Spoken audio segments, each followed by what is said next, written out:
दोस्तों नमस्कार। फिर से हाजिर हूँ सीआईएसएफ एएसआई एलडीसी पेपर दिनांक 9 फरवरी 2022 का मैथ का पेपर हल करने के लिए आपके सामने फिर से हाजिर हूँ। मैंने इसके पहले के वीडियो में 1 से 10 तक के क्वेश्चन हल करवा चुका हूँ। 1 2 3 4 5 6 7 8 9 10 ये 10% पहले वीडियो में मैं हल करवा चुका हूँ। इनका लिंक मैंने डिस्क्रिप्शन में डाल रखा है, वो भी आप देख लेना।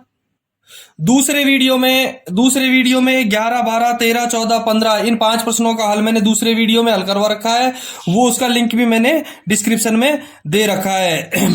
भारतीय रेल की सेवा में स्टेशन मास्टर के पद पर कार्यरत रहते हुए मैं थोड़ा सा लेट हो गया, इसलिए सॉरी चाह रहा हूं। और अब 16वें प्रश्न से मैं आपको आज हल करवाना चाह रहा हूं। मैं सोच रहा था कि आपको ऐसे प्रश्न हल करवा दूं ताकि आगे इन्हीं प्रश्नों का, मेरा उद्देश्य ये नहीं रहेगा कि इन प्रश्नों का हल ही चाहिए। मेरा उद्देश्य ये है कि आपको ये चीजें क्लियर हो जानी चाहिए। नेक्स्ट फ्यूचर में आने वाले पेपरों के लिए ये चीजें मैं क्लियर करवाना चाह रहा था, इसलिए मैं शॉर्टकट ने समझा करके आपको पूरे डिस्क्रिप्टिव तरीके से सवाल को हल करवाऊंगा। ठीक है, अब देखो 16वां सवाल है, यदि 110 आमों को बेचकर 120 आमों का लागत मूल्य वसूल होता है तो लाभ प्रतिशत बताओ।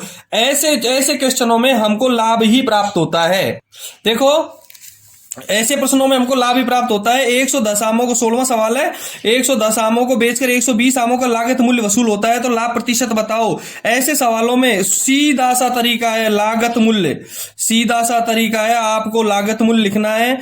लागत मूल्य माइनस विक्रय मूल्य, लागत मूल्य माइनस विक्रय मूल्य, लागत मूल्य माइनस विक्रय मूल्य बटा बाद वाला मूल्य, बता बाद वाला मूल्य। सीधा सा तरीका है। लागत मूल्य कितना है? लागत मूल्य 120 आमों का लागत मूल्य 120 माइनस विक्रय मूल्य 110 बटा बाद वाला मूल्य।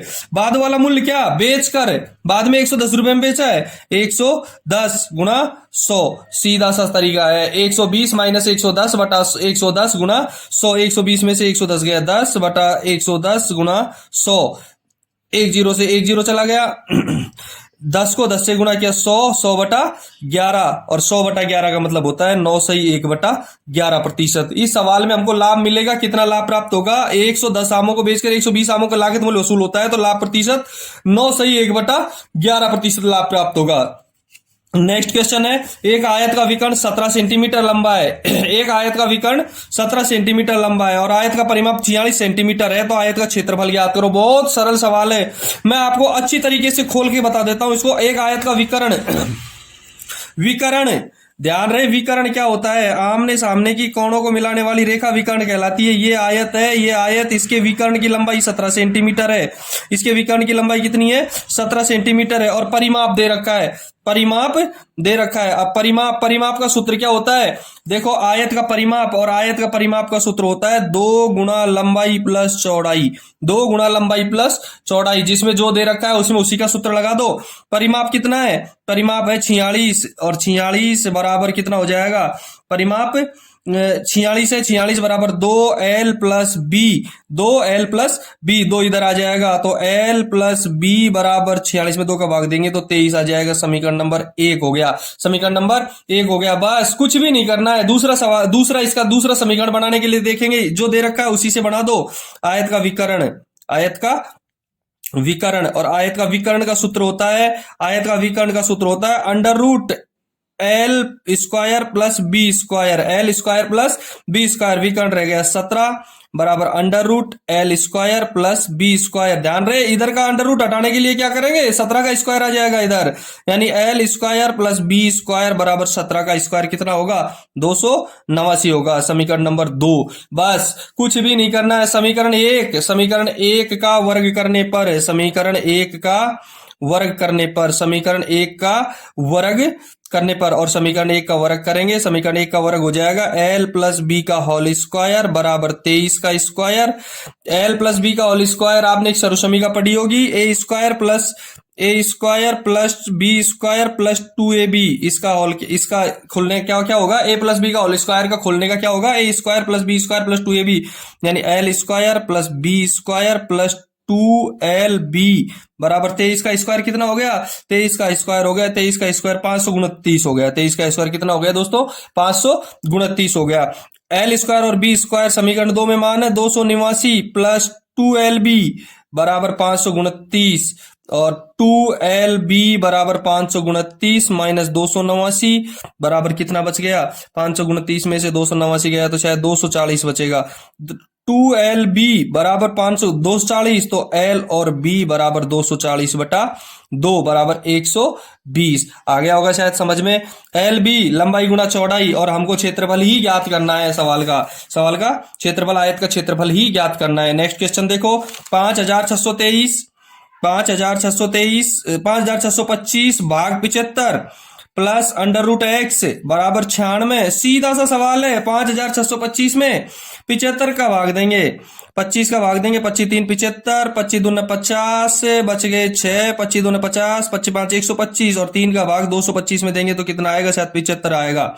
75 प्लस अंडर रूट एक्स बराबर 96, तो अंडर रूट एक्स बराबर 96 माइनस 75 बराबर 21 और x बराबर 21 का स्क्वायर हो जाएगा। कितना हो जाएगा? 441 हो जाएगा। सीधा सा सवाल है। नेक्स्ट क्वेश्चन देखो, यदि आपने इस चैनल को सब्सक्राइब नहीं किया, मैं समय समय पर इस चैनल पे माध्यम से आपको जानकारी देता रहूंगा एएसआई एलडीसी की परीक्षा की, और पेपर भी हल करवाता रहूंगा, सीरीज भी हल करवाऊंगा। आपने यदि चैनल को सब्सक्राइब नहीं किया है तो कृपया सब्सक्राइब करें, अपने वीडियो को लाइक और शेयर दोनों करें। नेक्स्ट क्वेश्चन है, एक वस्तु एक निश्चित मूल्य पर बेचा जाता है। एक वस्तु को एक निश्चित मूल्य पर बेचा जाता है। मूल्य के 2/3 में बेचने पर, मूल्य के 2/3 में बेचने पर 10% की हानि होती है। कितने प्रतिशत की हानि होती है? 10% की।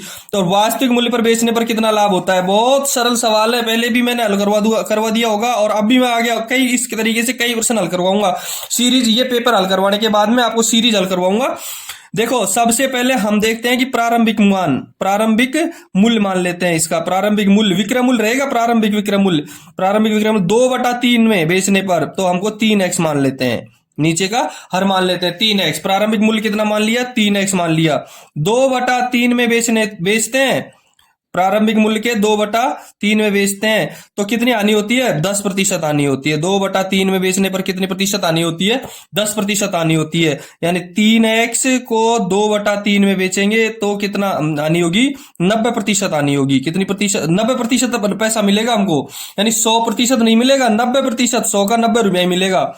3 से 3 कट गया, 2x बराबर 90, x बराबर 45%। x बराबर 45% मानो, चाहे प्रतिशत 45 रुपए मान लो। x का मान 45 आ गया, ध्यान रहे x का मान 45 है, और हमको 3x में वास्तविक मूल्य पर बेचने पर कितना लाभ होगा? x का मान 45 और वास्तविक मूल्य कितना है हमारा? 3x बराबर 3 गुणा x का मान 45 बराबर 135 रुपए में। 100 रुपए की वस्तु को 135 रुपए में बेचा जाएगा। 100 रुपए की वस्तु कितने में बेचा जाएगा? 135 रुपए में। तो कितना लाभ प्राप्त हो गया हमको? 35% लाभ प्राप्त हो गया। 100 रुपए की वस्तु को 135 में बेचेंगे तो 35% लाभ प्राप्त हो गया। नेक्स्ट क्वेश्चन देखो, रवि अशोक और प्रकाश के बीच 33,630 रुपए का को इस प्रकार बांटो कि रवि की धनराशि अशोक की धनराशि। देखो, बहुत सरल सवाल है, बहुत इजी सवाल है। रवि और अशोक का अनुपात हो गया 3:7, और रवि और अशोक का 3:7 हो गया। अशोक की धनराशि प्रकाश की 6/5। अशोक और प्रकाश का 6/5, 6:5। जब इस तरीके से 3 आदमियों का 2-2 जोड़े बना करके अनुपात दे रखा हो, बहुत सरल सवाल है। दोनों की भिन्नों को लिख दो और जेड से गुणा, जेड आकृति बना करके हल कर दो इसको। यानी कि रवि, अशोक और प्रकाश, रवि का 3 6 18, अशोक का 7 6 42 और प्रकाश का 7 5 35। ठीक है दोस्तों, 7 5 35। तीनों का अनुपात आ गया। तीनों का अनुपात आने के बाद में बस सीधा सा तरीका है। पूछ क्या रहा है? कुल कितना है? 33,630, और पूछ रहा है अशोक की धनराशि। सीधी सी है, अशोक की धनराशि ज्ञात करने के लिए अशोक का अनुपात कितना है? 42 बटा कुल अनुपात 18 और 42 और 35। 18 42 और 35, 8 और 2 10 और 5 15, 2 और 4 6 3 9 95। 42 बटा 95 गुणा कुल धनराशि कितनी है? 33,630। 33,630 है। 42 बटा 95 गुणा 33,630 रहेगा। 5 का भाग इसमें चला जाएगा। 5 6 30, 5 7 35, 5 दूनी 10 और 5 6 30 और गुन्नी 5 95, शायद 19 का भाग जाएगा, गुन्नी 2 38, गुन्नी 30 57, 10 बच गए, गुन्नी 5 95, 95 95 कितने बच गए 7 और गुन्नी चौक 76, 354, 42 गुना 354, 42 गुना 354, 42 गुना 354 करेंगे तो कितना प्राप्त होगा 4 दूने 8, इकाई के अंक को इकाई के अंक से गुना किया 8, आपके ऑप्शन में केवल एक ही संख्या में 8 है और वो भी किसमें 14,868 में 8 है। बस आपको पूरे हल करने की जरूरत नहीं है, इकाई का अंक मिल गया हमको 8 है बेसद में, तो वही अंक अपना सही है। ठीक है दोस्तों, 20 सवाल आपके हल हो गए। 21वां सवाल देखते हैं। 21वां सवाल देखो, रितु के पास 400 आम है। रितु के पास कितने आम है 400 आम है। 60 आम 25% के लाभ पर, 80 आम 20% के लाभ पर, 120 आम 10% के लाभ पर और 140 आम 20% हानि पर बेचते हैं। शुद्ध लाभ क्या हानि बताओ। सीधा सा तरीका है, बहुत सरल सवाल है। 400 आम है, हम 400 आम को प्रत्येक को 1 रुपए का मान लेते हैं, यानी 400 आम का क्रय मूल्य कितना है 400 रुपए। अब विक्रय मूल्य देखो, 60 आम 25% के लाभ पर बेच दिए, 60 रुपए पे कितना लाभ हुआ 25, यानी 125 बटा 100, तो 60 आम कितने के बेच दिए 25 5 125, 25 चौका 100, 4 15 5 125 रुपए के। 60 आमों पे कितने, 60 आमों के तो कितने प्राप्त हो गए हमको 125 रुपए प्राप्त हो गए, 15 5 75 रुपए। 60 आमों कितने प्राप्त हो गए 75 रुपए प्राप्त हो गए। 80 आम 20% लाभ पर, तो 80 गुना 120 बटा 100, यानी 10 से 10 20 से 0 से 12 घंटे 96 रुपए। 80 रुपए में कितने रुपए कमा लिए 96 रुपए कमा लिए। 120 आम 10% लाभ पर, 120 गुना 110 बटा 100, 20 से 20 कट गई, 12 को 11 से गुना करेंगे, 12 11 132 रुपए। 120 रुपए से कितने कमा लिए 132 रुपए। अब 140 आमों पे 20% आनी हुई है, 140 आमों पे 20% आनी हुई है। 140 गुना 80 बटा 100, 10 से 10 14 8 के 112, 14 8 112, 75। अब ये विक्रय मूल्य प्राप्त हो गया 75 प्लस 96, 75 प्लस 96 प्लस 132 प्लस 112, ये विक्रय मूल्य प्राप्त हो गया। कितना हो गया 6 5 11 12 13 2 15 का 5 हासिल की 1 2 और 3 5 5 और 9 14 और 7 21 हासिल की 2 और 1 3 और 1 415 रुपए। 400 रुपए की वस्तु थी, क्रय मूल्य 400 रुपए और विक्रय मूल्य हमको 415 रुपए। कितना प्राप्त हो गया 15 रुपए लाभ के प्राप्त हो गए। कितने पे 400 रुपए में, 400 रुपए में 15 प्राप्त हो गए। 415 बटा 400 गुना 100, 20 से 20 कट गई, 15 बटा 4 और 15 बटा 4 का मतलब है 4 3 12 और 3 4, 3 से 3 बटा 4, कितना प्रतिशत लाभ प्राप्त हो गया हमको 3 से 3 बटा 4% लाभ प्राप्त हो गया। ऐसे सवालों को बड़े तरीके से समझाने का उद्देश्य ये है कि आपको आगे किसी भी तरीके से ऐसे सवालों में प्रॉब्लम नहीं आए, क्योंकि एग्जाम नजदीक नहीं है अभी तक, और एग्जाम नजदीक नहीं है तो इसका मतलब हमको अच्छी तरीके से सवाल समझ में आना चाहिए। नेक्स्ट क्वेश्चन रहेगा अपना, एक रेडियो का अंकित मूल्य 3,840 रुपए है। एक रेडियो का अंकित मूल्य 3,840 रुपए, 10% की छूट देता है दुकानदार 10% छूट लेता है, 8% सौदे पे लाभ भी प्राप्त करता है। यदि वो छूट नहीं देता है तो लाभ का प्रतिशत ज्ञात करना है। यदि छूट नहीं देता है तो लाभ का, अब देखो भाई अंकित मूल्य 3,840 है। अंकित मूल्य कितना है 3,840 है। अंकित मूल्य 3,840 रुपए। अंकित मूल्य कितना प्राप्त हो गया 3,840 रुपए। अब 10% की छूट दे रहा है, तो छूट के बाद कितना विक्रय मूल्य क्या होगा 10% की छूट दे रहा है 3,840 गुना 90 बटा 100, छूट के बाद कितने का बिकेगा, ये 0 से 0 से 384 को 9 से गुना करेंगे, 9 चौको 36, 9 8 72, 5 और 9 30 27 और 34, 3,456 रुपए का। देखो छूट के बाद कितने की बेचता है वो रेडियो को 3,456 का, लेकिन हमको ध्यान रहे ऊपर लिखा हुआ है कि छूट के बाद भी वो 8% लाभ कमा रहा है। छूट के बाद कितना लाभ कमा रहा है वो 8% लाभ कमा रहा है, यानी कि 8% लाभ भी है इस मूल्य में शामिल।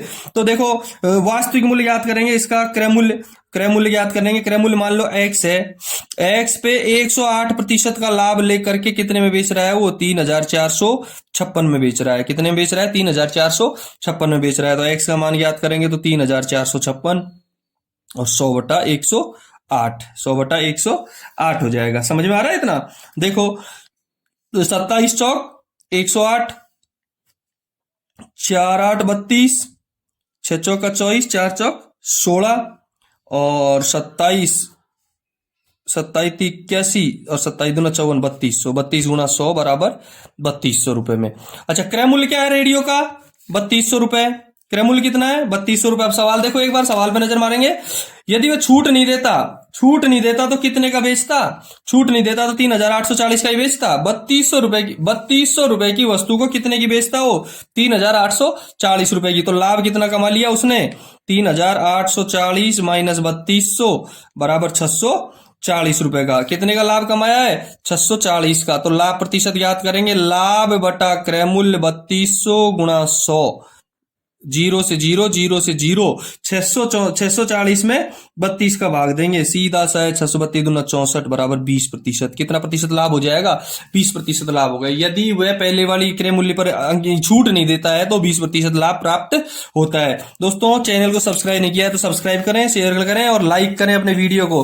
23वां सवाल देखेंगे। एक थैले में 50 पैसे, 25 पैसे और 10 पैसे के सिक्के हैं। एक थैले में 50 पैसे, 25 पैसे और 10 पैसे के सिक्के हैं। बहुत सरल सवाल है, बहुत इजी तरीके से समझाऊंगा आपको। और 3, 4, 5 के अनुपात में भरे हुए हैं। 3, 4, 5 के अनुपात में भरे हुए हैं। मान लीजिए 50 पैसे के 3x हैं। 3x कितने के हैं? 50 पैसे के। 3x सिक्के 50 पैसे के हैं। अब 50 पैसे के सिक्कों में यदि 2 का भाग देंगे ना तो रुपए आ जाएंगे। यानी 50 पैसे के कितने रुपए हैं? 3x बटा 2। ठीक है। 25 पैसे के 4x हैं और 1 रुपए में 4 सिक्के होते हैं 25 पैसे के, तो 4 का भाग देंगे तो x रुपए आ जाएंगे। 25 पैसे के x रुपए हैं, 50 पैसे के 3x बटा 2 हैं और 10 पैसे के 5x हैं। यानी 10 पैसे के 1 रुपए में 10 सिक्के होते हैं तो 1 बटा 2 यानी x बटा 2 रुपए। देखो, 50 पैसे के 3x बटा 2 रुपए हैं, 25 पैसे के x रुपए हैं, 10 पैसे के x बटा 2 रुपए हैं और कुल सिक्कों का मूल्य 12 रुपए है। तीनों को जोड़ दो, 12 रुपए प्राप्त हो जाएंगे। 3x बटा 2 प्लस x बटा 2 बराबर 12। ठीक है। इसके नीचे हम 1 डाल सकते हैं, लघुत्तम आएगा 2। 3x plus 2x plus x बराबर 12। 3, 4, 5 और 6x बटा 2 बराबर 12। तो 6 एकम से 6 दूनी का 12। x बराबर कितना प्राप्त हो गया? 2 दूनी के 4। x का मान कितना आ गया? 4 आ गया। हमको ज्ञात क्या करना था? 25 पैसे के सिक्के। 25 पैसे कितने सिक्के हैं हमारे पास में? 4x। तो 25 पैसे के सिक्के हो गए, x का मान 4। 25 पैसे के सिक्के बराबर 4x बराबर 4 गुणा 4 बराबर 16 सिक्के। आ गए यहाँ तक समझ में? मेरे को लगता है समझ में आ गए होगा। मैंने डेस्क्रिप्टिव आंसर इसलिए डेस्क्रिप्टिव तरीके से इसलिए समझा रहा हूं ताकि आपको कोई दिक्कत नहीं आए, आगे सवाल हल करने में ऐसी कोई परेशानी नहीं आएगी। ठीक है। नेक्स्ट क्वेश्चन देखो। नेक्स्ट क्वेश्चन है, कुछ लोगों ने एक काम को 18 दिन में पूरा करने का वचन लिया। कुछ लोगों ने एक काम को 18 दिन में पूरा करने का वचन दिया। कितने दिनों में काम करेंगे? 18 दिन में। लेकिन उनमें से 6 लोग गैर हाजिर हो गए और बाकी ने 20 दिनों में काम पूरा किया। लोगों की वास्तविक संख्या कितनी थी? ये ऐसे सवाल में आपको वास्तविक संख्या x मान लेनी है। ऐसे सवाल में आपको वास्तविक संख्या x मान लेती है। माना कुछ लोग जो थे वो कितने थे? x थे। माना लोग कितने थे? x थे। माना कुल लोग x थे। माना कुल लोग x थे। कुल लोग x थे। दिन कितने थे? 18। दिन कितने थे? 18 दिन में काम करने का। तो कुल काम कितना हो गया? कुल काम हो गया 18x। लोग थे x, दिन थे 18, कुल काम हो गया 18x। सीधा सा तरीका है, आगे फिर दे रखा है। लेकिन उनमें से 6 लोग गैर हाजिर हो गए। कितने हो गए? x माइनस 6 रह गए। पहले x थे, अब कितने हो गए? x minus 6। कितने दिन में काम सल्टा दिया उसने? 20 दिन में। 20 दिन में। तो कुल काम कितना हो गया? कुल काम हो गया x माइनस 6 गुना 20। ठीक है। बराबर 20x माइनस 120। समझ में आया यहां तक? 20x minus 120। कुल काम 18x इधर और इधर 20x माइनस 120, दोनों को बराबर कर दो। 18x बराबर 20x माइनस 120। 120 इधर जाएगा प्लस का हो जाएगा, 18x उधर जाएगा माइनस का हो जाएगा। 2x बराबर 120 तो x बराबर 60। कितने आदमी थे भैया? 60 आदमी थे। कितने आदमी थे? पूरे 60 आदमी थे। नेक्स्ट क्वेश्चन देखो, 25वां क्वेश्चन रहेगा अपना। 2 पाइप एक टंकी को क्रम से 30 मिनट एवं 40 मिनट में भर सकते हैं। 2 पाइप एक टंकी को एक 30 मिनट में और एक 40 मिनट में भर सकते हैं। एक 30 मिनट में और एक 40 मिनट में भर सकता है। और एक पाइप उसको 20 मिनट में, दूसरा पाइप पूरी टंकी को 20 मिनट में खाली कर सकता है। यदि सारे पाइप एक साथ खोल दिए जाए तो आधी टंकी भरी हुई, अच्छा खोल दिए जाते हैं जबकि टंकी आधी भरी हुई तो टंकी भरने में कितना समय लगेगा? सीधा सा सवाल है। एक पाइप 30 मिनट में भरता है तो 1 मिनट में कितना भरेगा? 1+1/3। दूसरा 40 मिनट में भरता है, कितना में भरेगा? 1/40 में। तीसरा खाली कर सकता है 20 मिनट में, तो कितने देर में खाली करेगा? 1 मिनट में कितना खाली करेगा? 1/20। दो भर रहे हैं, एक खाली कर रहे हैं, बस जो खाली कर रहा है वो माइनस, जो भर रहा है वो प्लस करेगा। लघुत्तम ले लो, 120 लघुत्तम आ गया। 30 चौक 120, 4 तिये 12 माइनस 20 6, 7 - 6/120 बराबर 1/120। यानी तीनों नलों को खोल दिया जाए तो पूरी टंकी कितनी देर में खाली हो जाएगी? 120 मिनट में। 1 मिनट में 120 भाग खाली होता है, भरता है, तो पूरी टंकी खाली भर जाएगी 120 मिनट में। लेकिन टंकी आधी है, टंकी आधी है तो भैया 120 मिनट की जगह कितने में खाली हो जाए, कितने में भर जाएगी? 60 मिनट में भर जाएगी। टंकी 1/2 है, 1/2 है, 120 बटा 1/120 गुना 1/2 तो 120 गुना 2/1, ये बराबर 60। बराबर कितने मिनट में भर जाएगी टंकी? 60 मिनट में भर जाएगी। ठीक है। 26वां सवाल देखेंगे। 10 विद्यार्थियों की औसत आयु 15 है। 10 विद्यार्थियों की औसत आयु 15 वर्ष है। सीधा सा तरीका है, 10 विद्यार्थियों की औसत आयु 15 है। 10 विद्यार्थी औसत आयु 15, तो कुल आयु कितनी होगी 10 विद्यार्थियों की? 10 गुना 15 बराबर 150 वर्ष। 10 गुना 15 बराबर 150 वर्ष। 10 विद्यार्थियों की औसत आयु 15 वर्ष, तो कुल आयु हो जाएगी 150 वर्ष। 5 विद्यार्थी नए शामिल कर लिए जाते हैं। 5 विद्यार्थी नए हो गए तो कुल विद्यार्थी कितने हो गए? 15। 15 विद्यार्थियों की औसत आयु कितनी हो गई?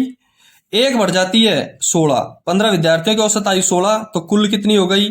15 गुना 16, 15 गुना 16, 16 पंजे 80 और 16 और 8 24, 240। ठीक है।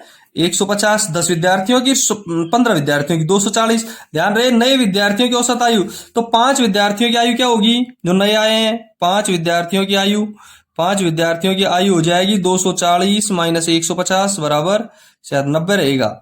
90। 5 विद्यार्थियों की आयु 90 रह जाएगी, तो 5 विद्यार्थियों की औसत आयु कितनी हो जाएगी? कुल आयु बटा 5, 90/5, 18 पंजे 90, 18 वर्ष। कितनी हो जाएगी? 18 वर्ष हो जाएगी। आगे यहां तक समझ में? नेक्स्ट क्वेश्चन देखेंगे अपन। 27वां सवाल है। 27वां सवाल बहुत इजी सवाल है, वैसे देखा जाए तो हार्ड भी है, लेकिन मैं आपको इजी तरीके से समझा देता हूं।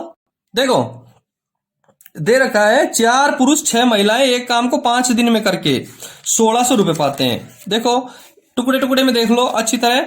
4 पुरुष, 4 तो मेल, 6 महिलाएं, 6 फीमेल, कितने दिन काम करती हैं? 5 दिन काम करती हैं। कितना पैसा प्राप्त होता है? 1600 रुपए। ठीक है, 1600 रुपए प्राप्त हो गया। बराबर इधर 3 पुरुष 3M, 7 महिलाएं 7 फीमेल, कितने दिन काम करती हैं? 6 दिन काम करती हैं। और कितना पैसा प्राप्त होता है? 1740 रुपए। सीधा सा बराबर कर दो। सीधा सा बराबर करेंगे तो भैया आ जाएगा 0 से, ये 0 कट गया। ठीक है। और 5 का भाग देंगे इसमें, 5 तिये 15, 5 दूना 10, 5 का भाग तो इसमें जाएगा ही नहीं। ये चले गए 5 एकम 5 और 32 का भाग इसमें दे दिया। ठीक है। 6 का भाग इसमें जाता है क्या? 6 दूना 12, 6 नाम 54, हाँ 29 बार। ठीक है। आ जाएगा, अब क्या हो जाएगा? 4M 29 को तो ये गुणा हो जाएगा। 29 4M प्लस 6F बराबर 32 3M प्लस 7F। ठीक है। अब देखो 29 को गुणा करो 4 से, 116M प्लस 174F। 32 को 3 से गुणा किया तो 32 96M और 32 7 के 224F। ठीक है।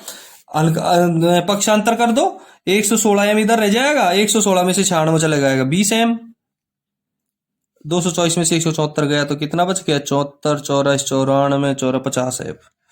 ठीक है। ये 0 से ये 0 कट गया। M अनुपात F बराबर 5:2। M और F का अनुपात कितना आ गया? 5:2। दो आ गया। एम और एफ का अनुपात कितना आ गया? 5:2 आ गया। समझ में आया? नहीं आया? शायद यहां तक समझ में आ गया होगा। अब देख लीजिएगा, इस एम और एफ का मान एक समीकरण में रख देंगे ऊपर, इस एम और एफ का मान एक समीकरण में ऊपर वाले में रख देंगे, इसमें रख देंगे, और तीसरा समीकरण और बना देंगे एक, 7 पुरुष 6 महिला, 7 पुरुष 6 महिला कितने दिन कार्य करके? x दिन कार्य करके कितना पैसा प्राप्त करती हैं? 3,760 रुपए प्राप्त करती हैं। x दिन की संख्या तो ज्ञात करनी है हमको, कितने दिनों में x की संख्या ज्ञात करनी है। ठीक है, एक में मान रख देते हैं 4, m में मान रख देते हैं 4, इधर m का मान कितना है? 4, m का मान है 5 प्लस 6f, f का मान 2 गुणा 5 बटा कितना? 1600 बटा कितना? 1600। एक जीरो से ये एक जीरो चला गया। ठीक है, यहां तक समझ में आया? अब देखो 5 का भाग इसमें दे देंगे, 32 आ गया। ठीक है, इतना समझ में आ गया। 4 पंजे 20 प्लस 6 दूना के 12 बटा 32 बराबर 7m। m का मान कितना है? 5, 7 पंजो 35 प्लस f का मान कितना है? 2, 12 गुणा x बटा 376। समझ में आ रहा है? इधर 45 और 12 कितने हो गए? 47 हो गए क्या? 35 और 12 47 बटा 47 x बटा 376 बराबर 32। 30 और 12 32 बटा 32, सीधा सा है, कट जाएगा 32 से 32। 47x बराबर 376, 47x बराबर 376, तो x बराबर 376 बटा 47, और 376 में 47, 8 2 7 56, 8 सौ 32 और 5 37, 8 दिन आ गया। कितना प्राप्त हो गया? 8 दिन प्राप्त हो गया। यानी कि सवाल का हल हो जाएगा कितने दिनों में 7 पुरुष और 6 महिलाएं उसी काम को 3,760 में कर सकती हैं? 8 दिन में करेंगी। कितने दिनों में करेंगी? 8 दिन में करेंगी। शायद ये सवाल समझ में आ गया। थोड़ा सा हार्ड है, लेकिन यदि आप अच्छी तरीके से समझ में आ गया होगा तो आप आराम से हल कर सकते हैं ऐसे सवालों को। आगे मैं इसके बाद में एक टेस्ट सीरीज करवाऊंगा, उस टेस्ट सीरीज में इस तरीके के बहुत सारे सवाल करवा दूंगा, जिससे आपका ये कॉन्सेप्ट क्लियर हो जाएगा। ठीक है, नेक्स्ट क्वेश्चन देखो।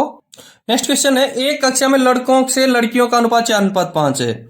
लड़कों और लड़कियों का अनुपात 4:5 है। लड़के और लड़की 4:5। आधे लड़की आधे लड़कियों के नौजवान उत्सव में भाग लिया। 1/6 जो कि कुल विद्यार्थियों की संख्या का 30 है। 1/6 कुल विद्यार्थियों का 30 है। 1/6 बराबर 30 है। ठीक है, तो पूरे कितने होंगे? पूरे विद्यार्थी 30 गुणा 6 बराबर 180। पूरे विद्यार्थी कितने हैं? 1/80, सीधा वो सॉरी 180, यानी 1/6 30 है, तो पूरे 180 हो गए। तो एनसीसी कैंप में हिस्सा लिया। कक्षा में लड़कियों की संख्या, लड़की कितनी है? लड़की 5 है। लड़की कितनी है? 5 कितने में से? कुल अनुपात 9, 5 और 4 9 गुणा 180 बराबर 5 दूनी 100। कितनी लड़कियां हैं? 100 लड़कियां हैं। कितनी लड़कियां हैं? 100 लड़कियां हैं। नेक्स्ट क्वेश्चन देखो, 29वां क्वेश्चन है। 5 वर्ष पूर्व एक व्यक्ति की उम्र उसके पुत्र के उम्र का 7 गुना था। 5 वर्ष पूर्व एक ये व्यक्ति हो गया, ये व्यक्ति हो गया, और ये उसका पुत्र हो गया। ये व्यक्ति हो गया और ये उसका पुत्र हो गया। ठीक है, 5 वर्ष पूर्व एक व्यक्ति की उसके पुत्र की उम्र का 7 गुना था। 5 वर्ष पूर्व, यहां लिखते हैं 5 वर्ष पूर्व पुत्र की उम्र की 7 गुना। व्यक्ति की उम्र पुत्र की उम्र की 7 गुना। पुत्र की x, तो व्यक्ति कितनी हो जाएगी? 7x हो जाएगी। पुत्र के उम्र का 7 गुना था, 7x। 5 वर्ष बाद वर्तमान कितनी होगी? 5 वर्ष पहले में 5 जोड़ दो, x प्लस 5, 7x प्लस 5, और 5 वर्ष बाद, कितने वर्ष बाद? 5 वर्ष बाद, 5 वर्ष बाद, 5 वर्ष बाद दोनों में 5 5 जोड़ेंगे, 7x प्लस 10 और x प्लस 10। अब देखो 5 वर्ष बाद उसकी आयु पुत्र की आयु कितनी है? 5 वर्ष बाद, 5 वर्ष बाद उसकी आयु पुत्र की आयु की 3 गुनी है। 7x प्लस 10 बराबर 3 गुनी है पुत्र की आयु की, x प्लस 10। हल कर देंगे, 7x प्लस 10 बराबर 3x प्लस 30। ठीक है, 7x में से 3 4x, 20 30 में से 10 चला गया 20, x बराबर कितना हो गया? 5। x का मान 5 प्राप्त हो गया। वर्तमान में व्यक्ति एवं पुत्र की आयु, वर्तमान में, वर्तमान उम्र ये ले लो, वर्तमान उम्र हमारे पास में है ये। ठीक है, तो व्यक्ति की आयु तो है वर्तमान में 7x प्लस 5, यानी कि 7 5 35 और 5 40, और पुत्र की आयु है 7x प्लस 5, 7 पंचो 35 प्लस 5 40, पुत्र की आयु है x प्लस 5, यानी 5 प्लस 5 बराबर 10 वर्ष। 40 और 10 वर्ष है, 40 और 10 वर्ष है। नेक्स्ट क्वेश्चन देखो 30वां। 9 घंटे प्रतिदिन विश्राम करके 9 घंटे प्रतिदिन विश्राम करके 9 घंटे प्रतिदिन विश्राम करके एक व्यक्ति 1200 किलोमीटर दूरी 70 दिनों में तय करता है। 9 किलोमीटर विश्राम करके एक व्यक्ति 1200 किलोमीटर की दूरी 70 दिनों में तय करता है। यदि प्रतिदिन 10 घंटे विश्राम करता है तो पिछली चाल से 1.5 गुना चाल से चलता है, तो कितने दिनों में 750 किलोमीटर की दूरी तय करेगा। लंबा चौड़ा सवाल लिख रखा है, 15 लंबा चौड़ा सवाल लिख रखा है। देखो भाई, देखो 9 घंटे प्रतिदिन विश्राम करके, जब व्यक्ति ने 9 घंटे प्रतिदिन विश्राम किया है, कितने घंटे प्रतिदिन विश्राम किया है? 9 घंटे। तो काम कितना घंटे किया है? 15 घंटे। 15 घंटे काम करके, 15 घंटे काम करके 70 दिनों में कितना चला है? 70 दिन में चला है 1200 किलोमीटर। ठीक है, चाल कोई निश्चित चाल है, आगे 1.5 गुना दे रखी है, ध्यान रखे, चाल ये कि मान लेते हैं अपन।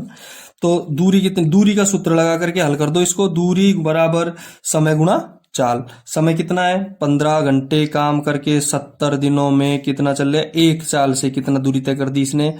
1200 किलोमीटर। ठीक है, समीकरण नंबर 1 लिख देते हैं इसको, समीकरण नंबर 1 लिखते हैं। दूसरी पोजीशन रहेगी, अब देखो 10 घंटे विश्राम करके, 10 घंटे जब विश्राम करेगा तो काम कितने घंटे करेगा? 14 घंटे। 24 घंटे में 10 घंटे विश्राम करेगा। 14 घंटे काम करके, 14 घंटे काम करके पिछली चाल से 1.5 गुना, यहां चाल 1 थी, लिए ना, एक चाल कितनी थी? 1, और यहां हो गई 1 से 1/2, 2 एकम 2, 3/2। चाल कितनी हो गई? 3/2 हो गई। चाल कितनी हो गई? 3/2। कितने दिनों में? दिनों की संख्या कितनी रहेगी? x, और दूरी रहेगी 750। तो दूरी बराबर 14 घंटे काम किया, x दिन तक काम किया, चाल रही 3/2, चाल रही 3/2, और दूरी हो गई 750। समीकरण नंबर 2, और दोनों समीकरणों को बराबर कर दो, x का मान आ जाएगा, दिनों की संख्या आ जाएगी। 15 गुणा 70/1200 बराबर 14 गुणा x गुणा 3/750 गुणा 2 बराबर 1500। 0 से 0 कट गए, 4 तिये 12, 5 तिये 15, सीधा सा है। और ऊपर हल करेंगे, 5 चौके 20 प्राप्त हो गया क्या? 5 चौके 20 प्राप्त हो गया ना। 4 का भाग 2 दूनी का 2 चौको 2 दूनी का 4, 35 दूना 70। 15 गुणा 70/1200, 14 गुणा x गुणा 3/750, 750 गुणा 2 1500। ठीक है, अब देखो 15 गुणा 35, 15 गुणा 35/2 बराबर 14 गुणा 3x/5। ठीक है, देखो 7 दूने के 14, 7 पंजे 35, 15 5 75/2 बराबर 3 दूनी का 6x/5। तो 6 दूनी का 12x, 6 दूने का 12x बराबर 75 गुणा 5, तो x बराबर बटा 12। इसमें भाग देंगे 3 का, 3 चौक 12, 25 75, 25 5 125/4, और 125/4 का मतलब होता है 4 तिये 12, 4 एकम 4, 31 सही 1/4। कितना? 31 सही 1/4। कितने दिनों में वो इतना काम करेगा? 31 सही 1/4 दिनों में। ठीक है, यहां तक समझ में आ गया। नेक्स्ट क्वेश्चन देखो, 31वां क्वेश्चन देखते हैं हम। एक समद्विबाहु त्रिभुज का परिमाप 42 है। अब बहुत सरल सवाल है, एक समद्विबाहु त्रिभुज का परिमाप 42 है। परिमाप का मतलब होता है तीनों भुजाओं का योग। इसका आधार प्रत्येक भुजा का 1.5 गुना है। इसका आधार प्रत्येक भुजा का 1.5 गुना है। आधार प्रत्येक भुजा का 1.5 गुना है। आधार प्रत्येक भुजा का 1.5 गुना है। ये त्रिभुज लेते हैं, ये त्रिभुज लेते हैं, ये आधार है, ये बराबर संख्या है x, और इस इनका 1.5 गुना। 1.5 गुना का मतलब होता है 2 एकम 2, 3/2, 3/2, यानी कि 3x/2, 3x/2। और तीनों का परिमाप, तीनों भुजाओं का योग परिमाप होता है x प्लस 3x/2 बराबर 42। ठीक है, x और लघुत्तम लेते हैं 2, 2x plus 2x plus 3x बराबर 42/1। 1, 2 दूनी 4 3, 7x बटा 2 बराबर 42, 7 6 42। ठीक है, x बराबर 12, x बराबर 12। प्रत्येक भुजा की लंबाई बताओ। ये 12 की हो गई x का मान, ये x का मान, ये 12 की हो गई, और ये 3x का मान रख दो, 3 गुणा 12 बटा 2 बराबर 6, ये 18 की हो गई। एक 12 की, एक 12 की और एक 18 की हो गई। ठीक है, यहां तक समझ में आ गया। नेक्स्ट क्वेश्चन देखेंगे, 32वां क्वेश्चन देखेंगे। P किसी कार्य को प्रतिदिन 8 घंटे करके, P किसी कार्य को प्रतिदिन 8 घंटे करके, अब देखो P किसी काम को 8 घंटे रोजाना करता है, 12 दिन में काम पूरा करता है। कितने दिन में काम पूरा करता है? 12 दिन में काम पूरा करता है। Q ठीक वही काम 10 घंटे प्रतिदिन करके 8 दिन में पूरा करता है। ये 10 घंटे प्रतिदिन काम करता है और 8 दिन में पूरा करता है। यदि P एवं Q मिलकर 8 घंटे प्रतिदिन कार्य करे तो कार्य कितने दिन में पूरा होगा? देखो उल्टा सोच लो थोड़ा सा। 8 घंटे काम करके 12 दिन में करता है, 10 घंटे काम करके 8 दिन में करता है। यदि 10 घंटे काम करके 8 दिन तक करे, चाहे 8 घंटे काम करके 10 दिन तक करे, तो काम तो वही है। P कि 8 घंटे, P 12 दिन, 8 घंटे, 3 देखो P 8 घंटे में काम करता है, Q भी 8 घंटे काम करके 10 दिन में कर लेता है। दोनों मिलकर के भी हम 8 घंटे का ले लेते हैं, तीनों 8 घंटे के आ गए। P किसी काम को 12 दिन में पूरा करता है, P किसी काम को 8 घंटे करके 12 दिन में पूरा करता है। P काम को 12 दिन में पूरा करता है। कितने दिन में? 12 दिन में। तो एक दिन में करेगा कितना? 1/12। Q 8 घंटे काम करके 10 दिन में पूरा करता है, Q 10 दिन में पूरा करता है, तो एक दिन में करेगा 1/10। और दोनों मिलकर के P Q 8 घंटे प्रतिदिन कितने दिन में करेंगे? दोनों मिलकर करेंगे 1/12 प्लस 1/10। लघुत्तम आ गया, शायद 60 आएगा क्या? 12×5 60, हाँ 60 आएगा।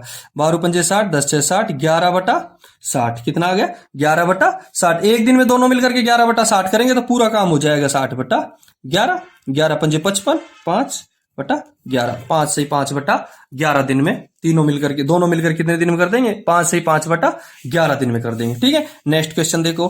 कमल एवं विमल कार्य के एक टुकड़े को 12 दिन में कर सकते हैं। कमल और विमल 12 दिन में करेंगे, विमल और भरत 15 दिन में करेंगे, भरत और कमल 20 दिन में करेंगे, तो कितने, तीनों साथ मिलकर के कितने दिन में करेंगे? सीधा सा तरीका है, बहुत इजी सवाल है। देखो कमल और विमल, कमल प्लस विमल एक दिन में करेंगे 1/12। ठीक है, विमल प्लस भरत एक दिन में करेंगे 1/15। विमल और भरत एक दिन में करेंगे 1/15। भरत और कमल एक दिन में करेंगे 1/20। 6 हो गए, 1 2 3 4 5 6, 2 कमल हो गए, 2 विमल हो गए, 2 भरत हो गए। ठीक है, तो 2 कमल प्लस विमल प्लस भरत कितने दिन में करेंगे? 1/12 प्लस 1/15 प्लस 1/20। लघुत्तम आ जाएगा कितना? 12, 15 और 20 का लघुत्तम 15 चौके 60, 12×5 60, 15 चौके 60, 20 3 60, 5 और 4 9 और 3 12/60, 12/60 आ जाएगा। ठीक है, 12/60 आ गया। 12/60 का मतलब होता है 1/5। ठीक है, के वी बी दोनों मिल करके, लेकिन यहां 2 है, इस 2 को उधर ले जाएंगे तो K plus V plus Bharat दोनों तीनों मिलकर के कितना करेंगे? 1/5, ऊपर 2 है, नीचे आ जाएगा 2, यानी 1/10। एक दिन में कितना काम करेंगे? 1/10, तो पूरा काम हो जाएगा 1/10 का उल्टा 10 दिन में पूरा काम हो जाएगा 10 दिन में। कमल विमल और भरत तीनों मिलकर के पूरा काम करेंगे 10 दिन में। नेक्स्ट क्वेश्चन देखो, सीधा सा है। 1000 में जोड़ी जाने वाली सबसे छोटी संख्या क्या है कि 45 से योग पूरी तरह विभाजित हो जाए? सीधा सा है, 1000 में 45 का भाग दे दो। 1000 में किसका भाग दे दो? 45 का भाग दे दो। 45 दूना का 90, 10 10, 45 दूना 90, 10, कितना बचेगा? 35 और जोड़ेंगे तो पूरा पूरा भाग जाएगा। तो सीधा सा 35 और जोड़ेंगे तो पूरा पूरा भाग जाएगा, जो 35 है आंसर है। नेक्स्ट क्वेश्चन देखो, 35वां सवाल आपका।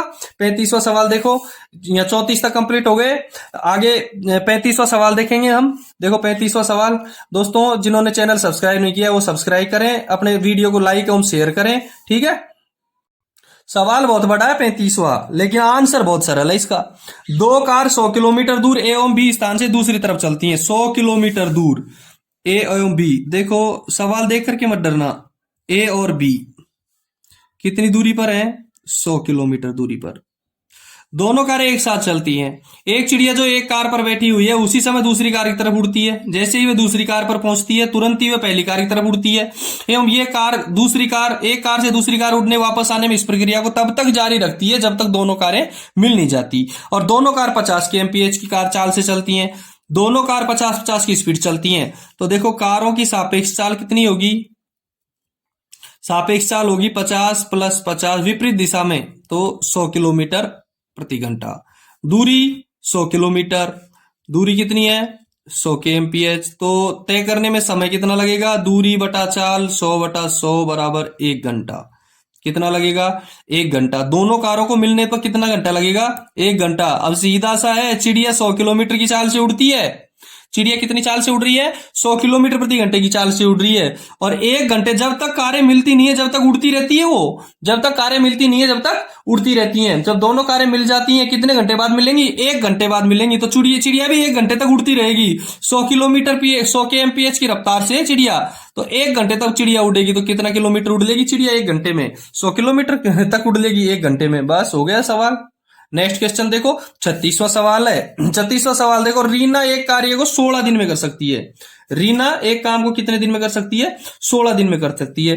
रागनी उस काम के 12 से 4/5 दिन में कर सकती है। और गुड़िया 32 दिन में कर सकती है। देखो सवाल थोड़ा सा मिसप्रिंट था, मैंने इसको सही कर दिया है। तीनों ने एक साथ कार्य करना आरंभ किया लेकिन रीना 4 दिन बाद काम छोड़ करके चली गई। काम छोड़ करके चली गई। रागिनी कार्य खत्म होने से 3 दिन पहले काम छोड़ दे दिए। कितने दिन का कार्य बचेगा? सवाल में तो ये दे रखा है लेकिन होना चाहिए कि कितने दिन तक कार्य चलेगा, ये काम कितने दिन तक चला है। सवाल ये है कि ये काम कितने दिन तक चला है। अब देखो इसको हल करेंगे। रीना एक कार्य को 16 दिन में करेगी। रीना एक काम को 16 दिन में करेगी तो एक दिन में कितना करेगी? 1/16। रागनी 12 से 4/5 दिन में करेगी तो पूरा काम करेगी। 12 पंजे 60 और 4 64 यानी /5 यानी 5/64 काम करेगी एक दिन में। और गुड़िया 32 दिन में करेगी तो एक दिन में करेगी 1/32। अब देखेंगे तीनों एक दिन में कितना काम कर सकती हैं। तीनों को जोड़ लो, 16 चौको 64, ले से कितना आ गया इसका एलसीएम? 64। 16 चौको 64, 5 32 दूना 64, 9 2 11/64। ठीक है। तीनों को यदि मिल करके काम करवाएं तो कितने दिनों में काम करेंगी वो? 11/64। कुल काम कितना हो गया? 64 काम है पूरा काम। अब देखो तीनों का एक दिन का काम 11, 64 में से पूरा काम 64, तीनों एक दिन में मिलकर करेंगी 11। 4 दिन का काम किसका? 4 दिन तक काम कौन करती है? तीनों में रीना, यहां लिख देते हैं रीना का 4 दिन का काम। रीना का 4 दिन का काम। रीना का 4 दिन का काम कितना रहेगा? रीना का एक दिन का काम कितना है? रीना का 4 दिन का काम 4 नहीं तो तीनों का, रीना का नहीं तीनों का। तीनों 4 दिन तक तो बराबर ही करते हैं तीनों, क्योंकि तीनों ने एक साथ कार्य करना प्रारंभ किया लेकिन 4 दिन बाद कार्य छोड़ देती है रीना। 4 दिन तक तो तीनों ने पूरा भरा काम किया। एक दिन का काम 11 है तो 4 दिन का काम होगा 11 × 4 बराबर 44। तीनों ने 4 दिन तक बराबर काम किया है। तीनों ने मिलकर के कितना काम हो गया? 44 काम हो गया। शेष काम कितना बचा? 64 - 44 बराबर 20 काम शेष रहा। 20 काम शेष रहा। अब देखो भैया 3 दिन का गुड़िया का काम। क्यों? हमको पता है गुड़िया रागनी कार्य खत्म होने से 3 दिन पूर्व काम छोड़ देती है तो कौन करती है फिर? गुड़िया करेगी। रागनी 3 दिन पहले काम छोड़ देती है तो गुड़िया करेगी। तो गुड़िया का 3 दिन का काम, गुड़िया का 3 दिन का काम। अब गुड़िया का 3 दिन का काम कितना है? गुड़िया का 3 दिन का काम। गुड़िया का 1 दिन का काम कितना है? गुड़िया का 1 दिन का काम है 2। गुड़िया का 3 दिन का काम ज्ञात करेंगे। गुड़िया का 3 दिन का, गुड़िया का 1 दिन का काम है 2। ये रहा गुड़िया का काम। रीना, रागनी और गुड़िया। गुड़िया का 1 दिन का काम 2 तो 3 दिन का कितना होगा? 6।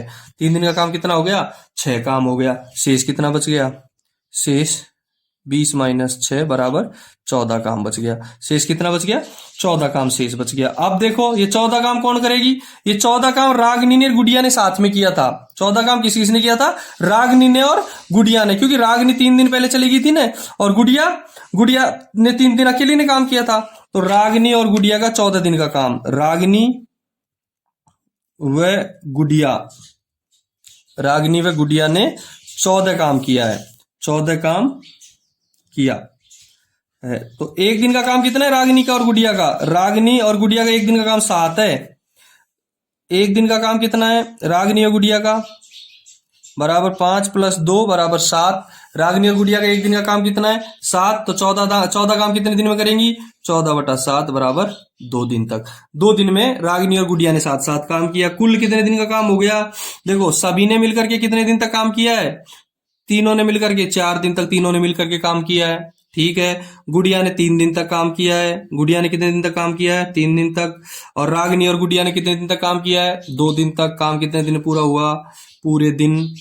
पूरे दिन बराबर 4 + 3 + 2 बराबर 9 दिन में। पूरा काम कितने दिन में प्राप्त हुआ है? पूरा कंप्लीट हुआ है 9 दिन में पूरा हुआ है। पूरा काम कितने दिन में पूरा हुआ है? 9 दिन में पूरा हुआ है। नेक्स्ट क्वेश्चन नेक्स्ट क्वेश्चन में दे रखा है एक वृत्त का क्षेत्रफल दूसरे वृत्त के क्षेत्रफल का 100 गुना है।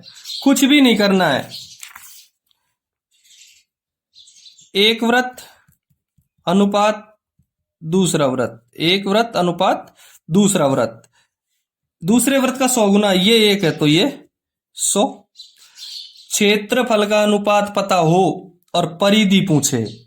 क्षेत्रफल का अनुपात पता हो, क्षेत्रफल का अनुपात पता है 100 गुना, तो परिधि पूछे तो कुछ भी नहीं करना है। दोनों का क्या कर देना है? अंडर रूट कर देना है। 100 का और 1 का, 100 का 10 और 1 का 1। परिधि का अनुपात कितना होगा? 10/1। और परिधि दे रखी हो और क्षेत्रफल का अनुपात पूछे तो इनका क्या कर देना है? स्क्वायर। 100/1। समझ में आ गया? इतना ही करना है। 38वां सवाल देखो। एक टंकी साधारणतः 8 घंटे में भरती है। एक टंकी साधारणतः 8 घंटे में भरती है, लेकिन इसको भरने में 2 घंटे और अधिक लग रहे हैं। कितने घंटे? 10 घंटे में भर रही है। पहले 8 घंटे में भर रही थी, अब भर रही है 10 घंटे में। ठीक है, क्योंकि ये तल से टपकती है। यदि टंकी पूरी भरी होती तो टपकते रहने कितने समय में पूरी खाली हो जाएगी? सीधा सा सवाल है। एक नल से टंकी भरेगी 8 घंटे में, तो 1 घंटे में भरेगी 1/8। ठीक है, 1 घंटे में भरेगी 1/8 भरेगी। अब भरने में 2 घंटे और अधिक लग रहे हैं। कब? जब टंकी नीचे से खाली है। दोनों नलों से, जब नीचे का नल भी चालू कर देंगे, दोनों नलों से भरेगी। एक खाली करेगा, एक भरेगी 10 घंटे में, तो 1 घंटे में भरेगी 1/10। सीधा सा है। एक नल चलाने पर 8 घंटे में भरती है, तो 1 घंटे में 1/8 भरेगी। और दोनों नल एक फूटा हुआ चला दे तो, और नीचे से निकलता रहेगा और एक भरता रहेगा, तो 10 घंटे में भरेगी। तो 1 घंटे में 1/10 भरेगी। तो खाली कितने देर में हो जाएगी वो? 1/8 - 1/10 घटा दो। 8 और 10 कर ले से कितना आ गया? 40। 8 × 5 = 40, 10 × 4 = 40, 1/40। 1 घंटे में कितना भाग भरेगा? 1 घंटे में टंकी भरेगी 1/40, तो पूरी टंकी भरेगी 40 घंटे में। कितने घंटे में भरेगी? 40 घंटे में। खाली नहीं भरेगी, नहीं खाली हो जाएगी। भरेगी तो 8 घंटे और 10 घंटे में भर रही है। खाली करेगा, केवल एक नल चला देंगे ना, तो खाली हो जाएगी कितने? 40 घंटे में खाली हो जाएगी। नेक्स्ट क्वेश्चन देखो। 39वां सवाल है। एक रेलगाड़ी एक कार से 50 किलोमीटर। देखो, जिसने अपना चैनल सब्सक्राइब नहीं कर रखा है वो सब्सक्राइब करें, वीडियो को लाइक और शेयर करना न भूलें। ठीक है, कार और रेलगाड़ी 50% तीव्र यात्रा करती है। एक रेलगाड़ी एक कार से 50% तीव्र यात्रा करती है। रेलगाड़ी कार से कार और रेलगाड़ी स्पीड, किसका अनुपात ज्ञात करते हैं अपन? स्पीड का। कार की स्पीड 1 रहेगी तो रेलगाड़ी की कितनी हो जाएगी? 1.5 रहेगी। 50% अधिक रहेगी ना। इसकी 2 रहेगी तो इसकी 3 रहेगी। इसको पूर्णांक में ले लिया। ठीक है, अच्छा, ये तो स्पीड का अनुपात है। किसका? स्पीड का। अब रहेंगे समय का अनुपात। स्पीड का और समय का अनुपात एक दूसरे का उल्टा होता है। समय का अनुपात रहेगा 3:2। समय का अनुपात रहेगा 3:2। समय का 3:2 रहेगा। हम इनको x मान लेते हैं। सवाल सीधा है। दोनों एक ही समय ए बिंदु से चलना आरंभ करती हैं और बिंदु बी पर, जो कि ए बिंदु से 75 किलोमीटर की दूर, ये ए और ये बी कितनी दूरी है? 75 किलोमीटर। एक ही समय पहुंचती हैं। रास्ते में रेलगाड़ी ने विभिन्न स्टेशन पर रुकने पर कितना समय ज्यादा लगा दिया, 12.5 मिनट ज्यादा लगा दिए। कार की गति ज्ञात करनी, रेलगाड़ी को 12.5 मिनट ज्यादा लगे हैं। रेलगाड़ी कितने लगे हैं, 12.5 मिनट ज्यादा लगे हैं। रेलगाड़ी का अनुपात कितना है, रेलगाड़ी का टाइम कितना है अपना, रेलगाड़ी का टाइम 2x है। रेलगाड़ी कितना टाइम है, 2x है। रेलगाड़ी का टाइम कितना है, 2x है। अब देखो कार का टाइम 3x, दोनों में टाइम ज्यादा किसने लगाया, रेलगाड़ी ने लगाया। किसने लगाया, रेलगाड़ी ने। और कितना लगा दिया, 12.5 मिनट। कितना ज्यादा लगा दिया, 12.5 मिनट लगा दिया। यानी दोनों का अंतर 3x माइनस 2x बराबर 12.5 मिनट। x बराबर 12.5। x का मान कितना हो गया, 12.5। अब देखो रेलगाड़ी का टाइम देखेंगे। रेलगाड़ी का टाइम बराबर 2x, रेलगाड़ी का टाइम 2x है ना, तो 2 गुणा 12.5 यानी कि 25 मिनट।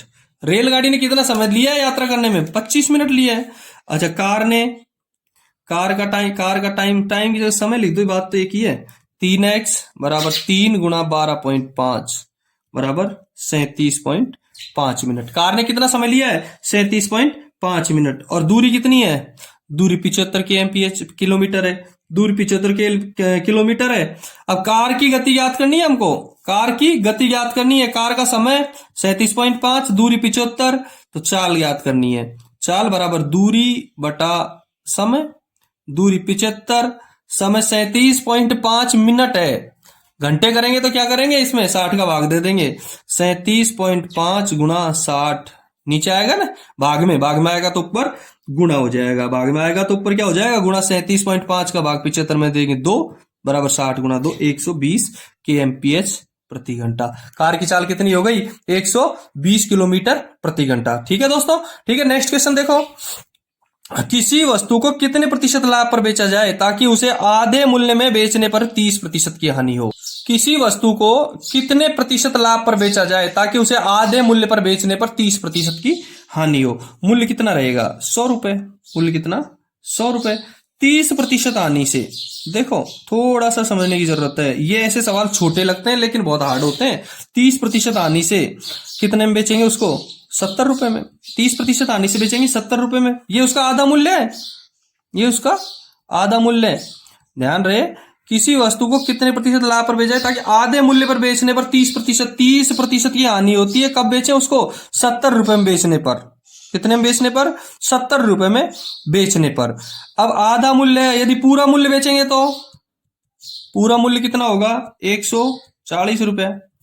तो 100 रुपए की वस्तु को पूरे मूल्य में कितने प्रतिशत लाभ पर, पूरे आधे मूल्य में बेचने पर इतने, तो पूरे मूल्य में बेचे तो 140 रुपए की बिकेगी। और 100 रुपए की वस्तु जब 140 में बेचेगी तो लाभ प्रतिशत कितना प्राप्त होगा, बराबर 40 रुपए। यानी 40% प्राप्त होगा। कितना लाभ प्राप्त होगा, 40% लाभ प्राप्त होगा। ठीक है, मैं सोचता हूं यहां तक सवाल समझ में आ चुके होंगे।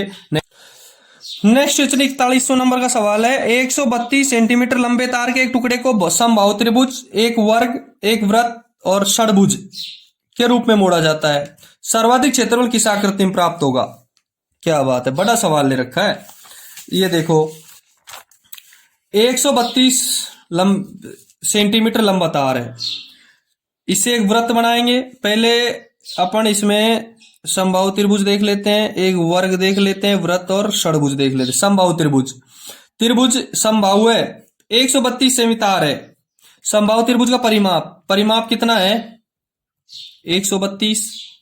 तो भुजा कितनी हो गई, 132 बटा 3 44।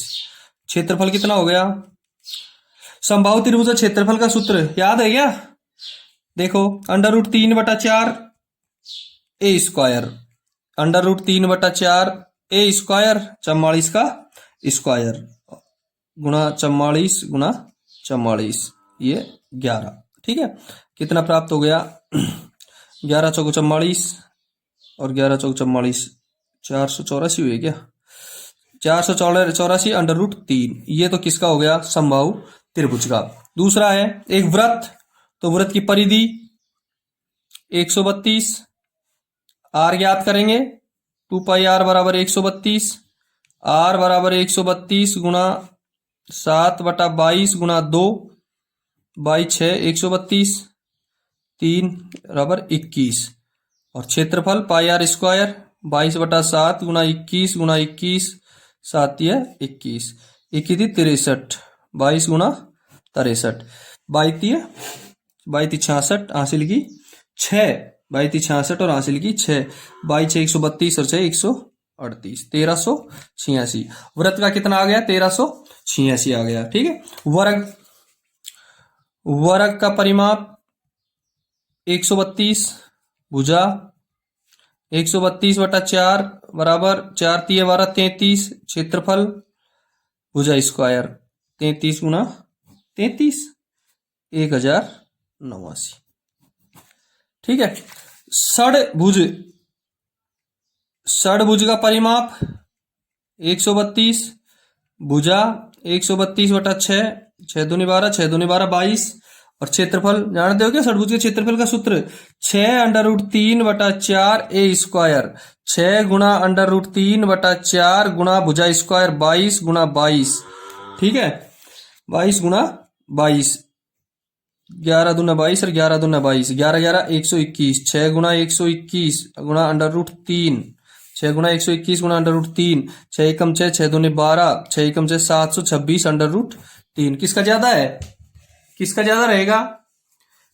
परिधि, इस वृत्त का ज्यादा रहेगा। 1386 वर्ग सेंटीमीटर। किसका ज्यादा रहेगा? वृत्त का ज्यादा रहेगा, 1386 वर्ग सेंटीमीटर। नेक्स्ट क्वेश्चन लेंगे।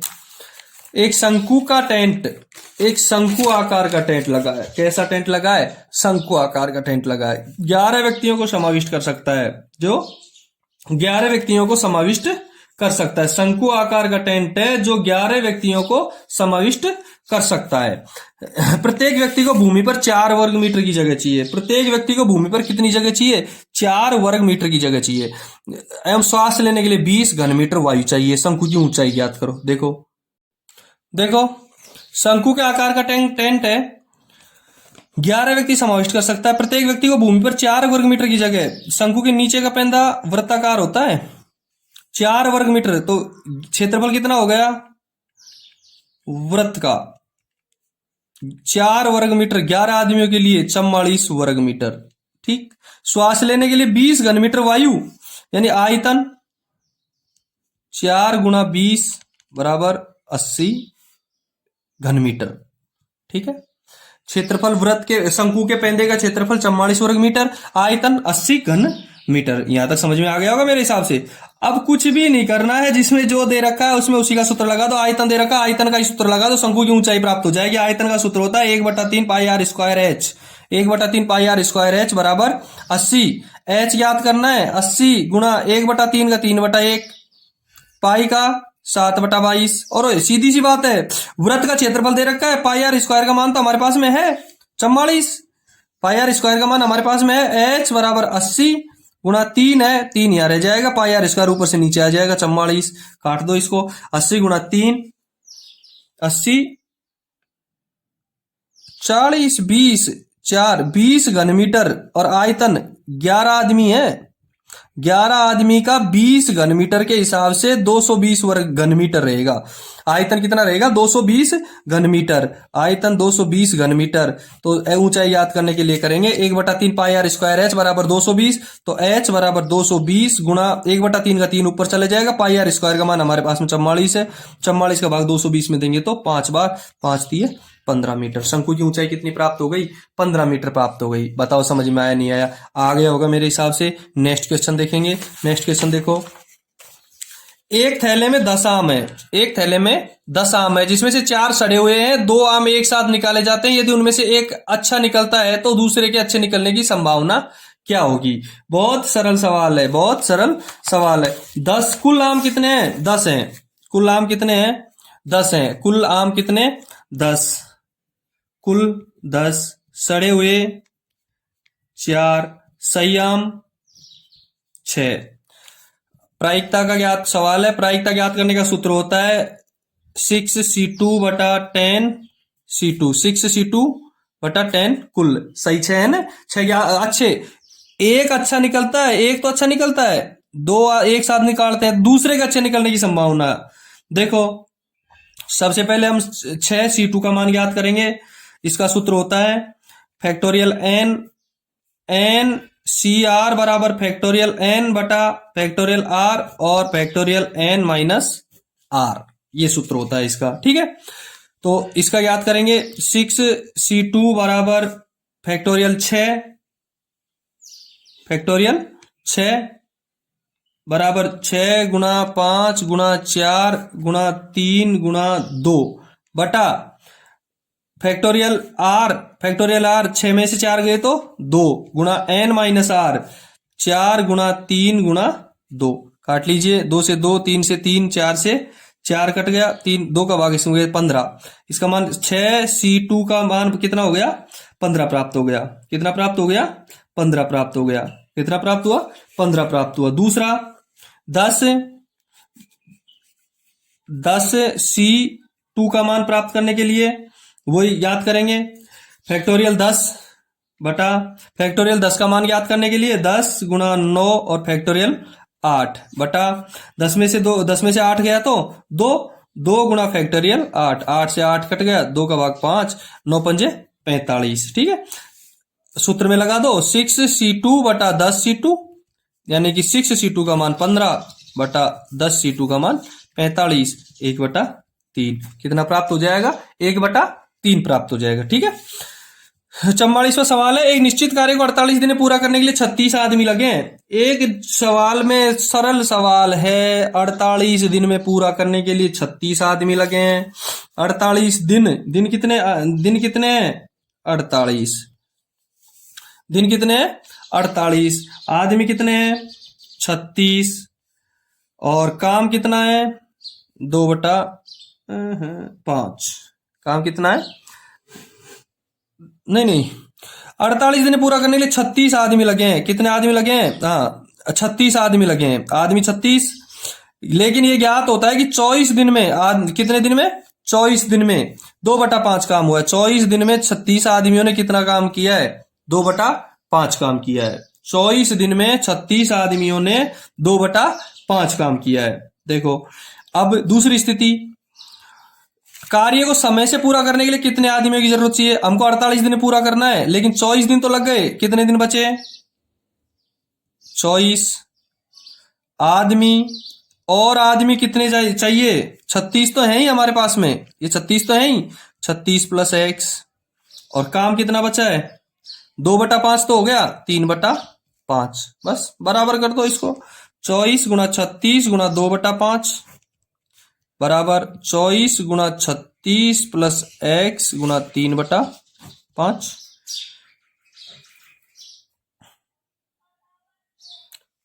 2/5 काम नीचे आ जाएगा, 2/5 यहाँ आएगा तो 2 नीचे रह जाएगा और 5 ऊपर चला जाएगा। 3/5, 3 नीचे रहेगा और 5 ऊपर चला जाएगा। ठीक है, अब देखो काट दो इसको, 5 से 5 कट गया। ठीक है, 3 का भाग 24 में दिया 8 दिया 24, 2 का भाग 24 में दिया 12 दूना 24, 12 गुणा 36 बराबर 36 को 8 से गुणा करेंगे तो कितना प्राप्त होगा,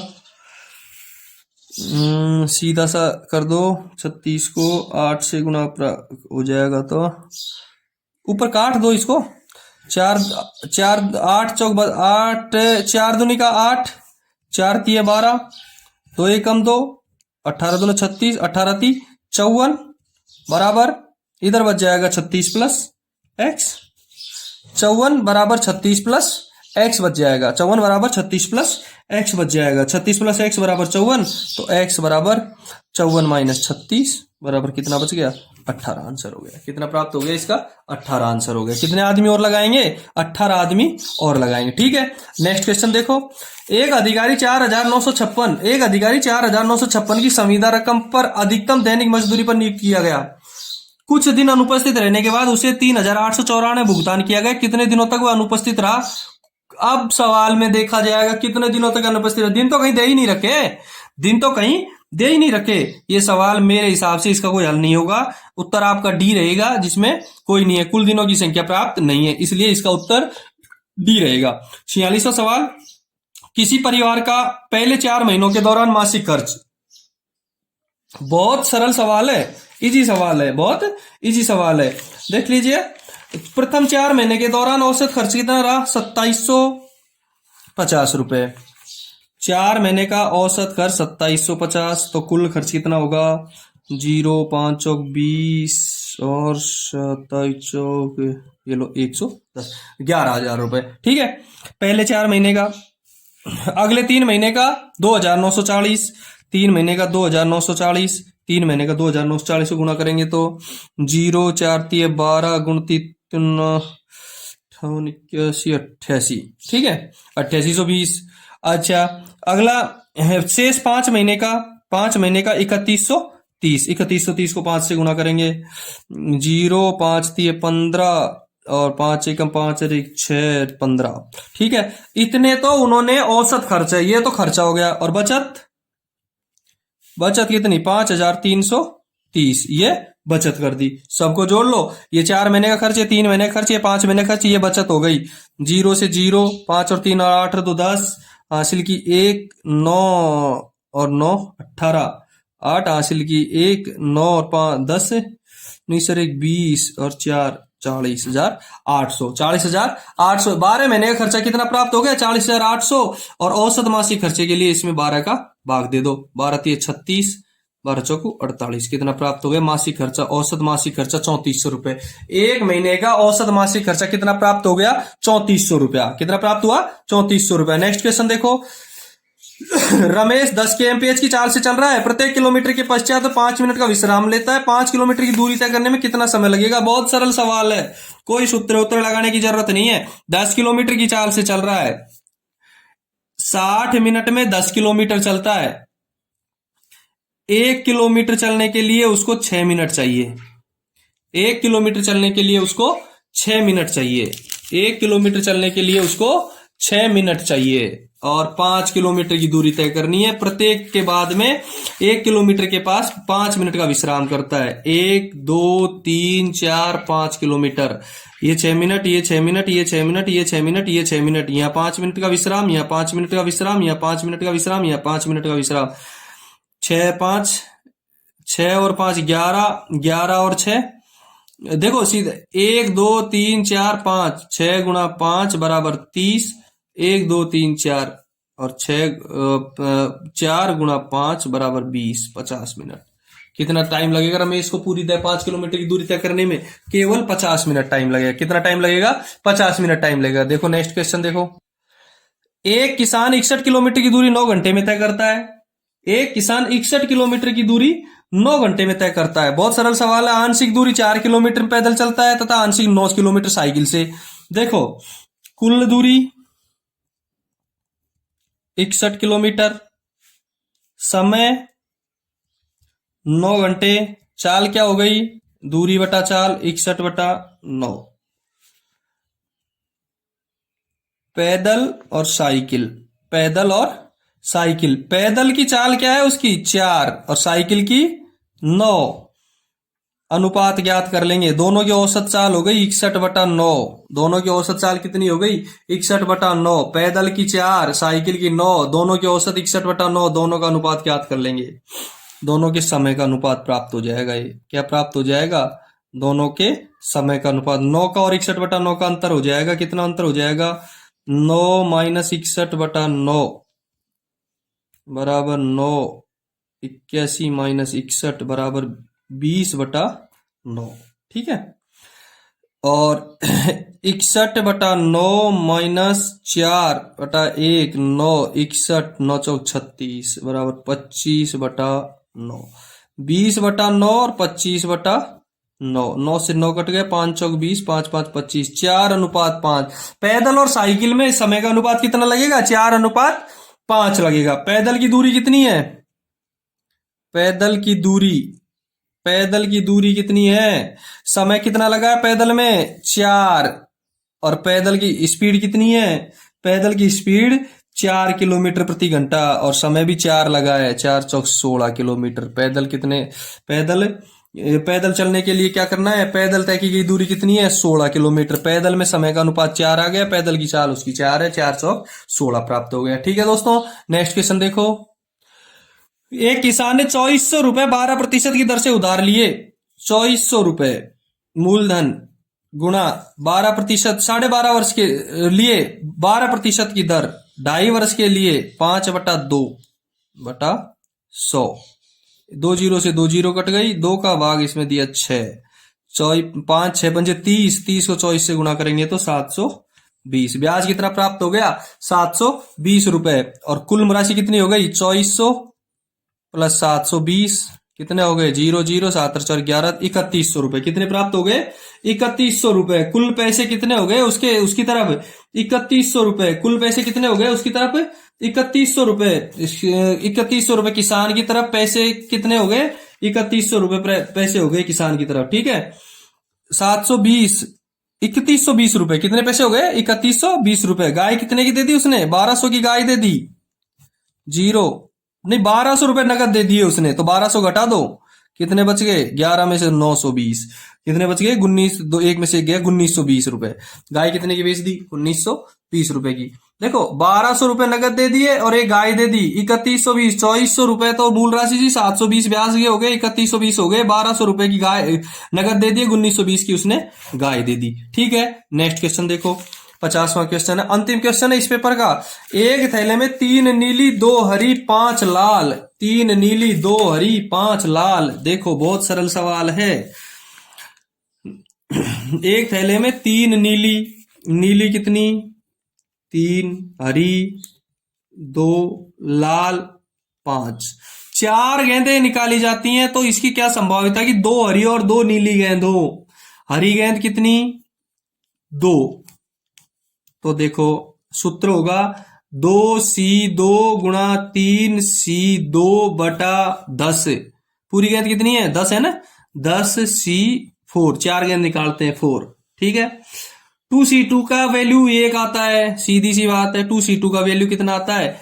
2C2 का वैल्यू हमेशा 1 आता है। ठीक है, अब 3C2 इसका देखो 3 फैक्टोरियल 2/2 बराबर 3। 3C2 इसका कितना मान हो गया? 3 मान हो गया। ठीक है, देखो अब ज्ञात करना है 10C2